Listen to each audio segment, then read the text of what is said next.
Le chef de la maison civile du chef de l'État RD congolais appelle la population du Grand Kasaï à s'enrôler massivement le moment venu. Il l'a dit samedi 14 janvier 2023 au cours d'un point de presse organisé en sa résidence de Mbuji-Mayi. Sur place, Dr Bruno Miteo va procéder à expliquer les buts de l'enrôlement et son utilité dans toutes les langues pour une meilleure compréhension. Vous avez tous suivi le chef de l'État, Félix-Antoine Tshisekedi Tshilombo, déjà lors de son discours du mois de décembre adressé à la nation, devant le Congrès, il a levé l'équivoque et les malentendus, il a mis fin aux présomptions négatives, aux on-dit, il a dit ceci: l'année 2023, c'est une année électorale. Et il a bien dit que les différentes échéances électorales devront être respectées. En tant que président de la République, chef de la nation, il a dit pour la première fois à haute voix que nous devons respecter ces échéances. Autrement dit, le pouvoir en place, qui est arrivé là grâce aux urnes, mais qui s'est battu pendant plus de 37 ans pour que la démocratie s'installe effectivement, pour que notamment le souverain primaire se choisisse des délégués pour la gouvernance à différents niveaux, eh bien, qu'on lui donne cette occasion constitutionnelle pour qu'il remplisse son devoir patriotique, son devoir démocratique. Et le chef de l'État a donné l'exemple. Il n'a pas parlé de glissement. Il n'a pas dit qu'il y aura un jour de plus ou de moins. Le chef de l'État a dit le calendrier existe. Et ce calendrier est connu. Nous savons très bien, je ne viens pas ici prendre la place de la CENI, mais le commun des mortels, c'est qu'il y a des opérations d'enrôlement qui doivent se dérouler et que le pays est divisé en 3 grandes zones et que la première zone de l'Ouest a déjà commencé. Bientôt, dans quelques jours, on arrive à la fin. Et d'ici le 25, c'est la zone centrale, y compris le Grand Kasaï, qui va aller aux opérations d'enrôlement. Et pour ce qui est de mon devoir, en tant que Congolais, ayant compris, ayant aussi lutté pour la démocratie, je me suis dit, je dois descendre sur terrain pour expliquer aux uns et aux autres, aux populations, aux femmes et aux hommes, d'abord, c'est quoi ça l'enrôlement? C'est un mot français, mais on pourrait bien l'expliquer en lingala, on pourrait bien l'expliquer en chiluba, en seuli ou en kikongo. Cela est faisable. Pourquoi l'enrôlement? C'est pour quel but? C'est pour quel objectif? Nous devons bien expliquer cela aux populations et leur dire que ce n'est pas un acte banal, c'est un acte fondamental. Si aujourd'hui et demain, après-demain, on se plaint par rapport à la gouvernance, c'est parce que quelque part, nous avons tous une part de responsabilité. Avons-nous pris le temps de réfléchir, de comprendre avant de prendre la décision d'aller aux urnes? Nous allons voter qui?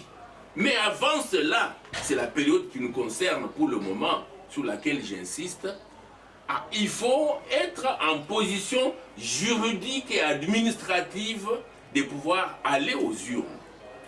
Et pour être en position juridique et administrative, eh bien, il faut être doté d'une carte d'enrôlement. Et cette carte d'enrôlement doit s'acquérir dans les sites qui ont été identifiés et connus dans l'ensemble du pays. Et donc je devrais dire à mes frères et sœurs que vous devez vous mettre debout. Levez-vous, mettez-vous debout et allez vous faire enregistrer. Allez vous faire enrôler. C'est un exercice qui paraît quelque peu banal, mais il faut pouvoir le faire. Je vais dire à mes frères et sœurs, vous habitez le quartier Massanga, vous êtes au niveau du rond-point Kalalawankata, prenez le temps de savoir le site le plus proche pour l'enrôlement se trouve où. Il ne faut pas vous réveiller et vous commencez à vous demander, on vous dit il faut aller au pont sur la rivière Bujimaï. Non. Autour de vous, probablement à quelques mètres, il y a un site où vous devez aller. Ça, c'est une chose qu'il faut mettre dans les têtes des uns et des autres. Sinon, ils vont perdre le temps. On a vu les gens en train de circuler sur la route. Je ne sais même pas où il faut aller. Et donc là, il faut que les gens se préparent d'abord à savoir où se trouve le site d'enrôlement. Des deux, les gens, les intellectuels que vous êtes, les Congolais que vous êtes, vous devez voir si le bureau remplit réellement les conditions telles que décrites par la CENI. Ce n'est pas un petit coin où on trouve une machine à gauche et puis une autre qui manque. Non, vous devez arriver à savoir réellement toutes les conditions sont réunies pour cela. Sinon, il faut dénoncer. Et on dénonce auprès de l'autorité compétente. On ne fait pas de bruit inutilement, il faut le faire aussi dans le respect des institutions, dans le respect des uns et des autres. Et puis alors, on va arriver finalement à avoir la carte d'enrôlement. Mais il faut le faire de manière massive. C'est-à-dire qu'il faut que chacun et chacune comprenne qu'il doit pouvoir y aller. Il doit pouvoir y aller. Si vous voulez que la voix du peuple du Kasaï oriental ait un poids en termes de plaidoyer, en termes d'influence, en termes de constitution, de force pour changer les choses, eh bien, il faut que vous ayez un poids numérique au niveau des instances habilitées à faire les plaidoyers, à faire les lois, à faire des contrôles. Je parle là notamment des assemblées provinciales, l'Assemblée nationale et du Sénat au niveau national. S'agissant du programme de développement local des 145 territoires initié par le président Félix Tshisekedi, Dr Bruno Mitteo a précisé que c'est une première en République démocratique du Congo où nous avons un chef de l'État qui initie un programme sans discrimination. Qui aime et qui accepte, pas qui accepte, mais qui initie un programme qui couvre pratiquement tous les territoires de l'ensemble du pays et qu'on appelle un programme de développement. Rappelez-vous, pour ceux qui avaient l'âge, peut-être qu'on n'était pas, la plupart n'étaient pas encore journalistes, vous étiez aux études, mais un journaliste peut aussi se renseigner. On a connu des présidents dans ces pays qui défendaient à certaines provinces d'entreprendre des actions de développement. Ici en Bujimaï où je me trouve particulièrement, je sais qu'il y a des gens qui sont allés en prison simplement parce qu'ils avaient levé une fondation de leur propre maison privée en matériaux durables. Dès que le droit, on lui demande, vous voulez vous construire une maison. Donc, je n'ai pas le droit, comme la maison que vous voyez ici qui est ma maison privée, je n'ai pas le droit de la construire. Mais aujourd'hui, vous avez un président qui ne fait pas de distinction. Vous avez un président qui dit, mais je suis président pour le peuple. Je suis président pour le peuple et donc je dois me battre pour que ce peuple accède aux différents services sociaux de base. Les différents services sociaux de base, sans distinction aucune. Je cite le logement, j'ai parlé du cas de la maison, où quelqu'un construit, on vient de lui interdire, et dans certaines provinces, on construit des bâtiments, on laisse faire, etc. Je parle des écoles, n'est-ce pas? Dans certaines provinces, certaines écoles, la construction des écoles était interdite, dans d'autres on en trouvait. L'accès à l'éducation, moi qui vous parle, j'ai dû changer de nom pour pouvoir faire des études universitaires. En réalité, je m'appelle Miteu Nyengavuka. Mais on m'appelle aujourd'hui Miteo Nyenge. C'était pour contourner. Pourtant, en tant qu'être humain, j'ai droit à l'éducation comme tous les autres.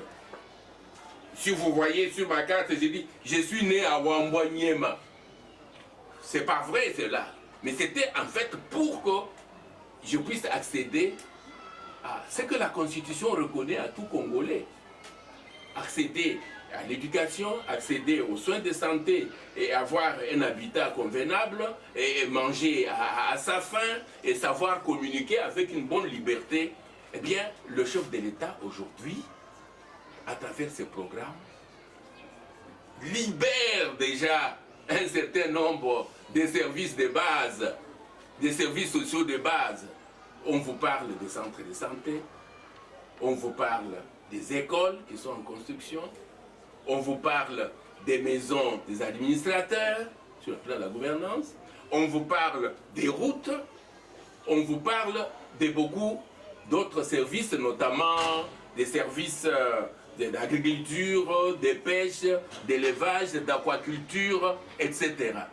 Et donc, quand un chef de l'État prend cette dimension nationale et cette dimension qui place le peuple au centre de son action, je crois que dans tout ce que nous pouvons faire, même en période avant élection, pendant les élections, après les élections, eh bien, nous devons avoir un œil là-dessus. Parce qu'il ne s'agit pas d'un programme d'urgence, mais il s'agit d'un programme de développement. Je parle ici d'un programme de développement durable. Et donc, avec notre expérience, je crois que la plupart d'entre vous savent que j'ai dirigé une institution de ces pays, Caritas Congo, qui couvre pratiquement tous les territoires et que j'ai été à travers tout le pays. Et j'ai travaillé avec mes frères et sœurs qui sont au niveau de bureau diocésain de développement, bureau diocésain de Caritas, le bureau diocésain des œuvres de santé. Eh bien, j'ai coordonné à travers tout le pays tous les services sociaux de base pendant 25 ans. Et j'ai été partout. Et donc, je suis bien placé pour vous dire avec respect la décision prise par le chef de l'État. Et je sais de quoi je parle. Et je suis prêt à répondre à vos questions par rapport à cette décision prise par notre chef de l'État. Enfin, le troisième chapitre, c'est celui de la dynamique, de la cohésion de la région centre de notre pays. C'est l'axe, je dois vous dire, mesdames et messieurs, vous êtes de la presse, vous ne le savez peut-être pas ou vous le savez, mais je dois, moi, personnellement, en faire la promotion et la vulgarisation. Je dois insister là-dessus. C'est la première fois que nous avons un président qui est le 5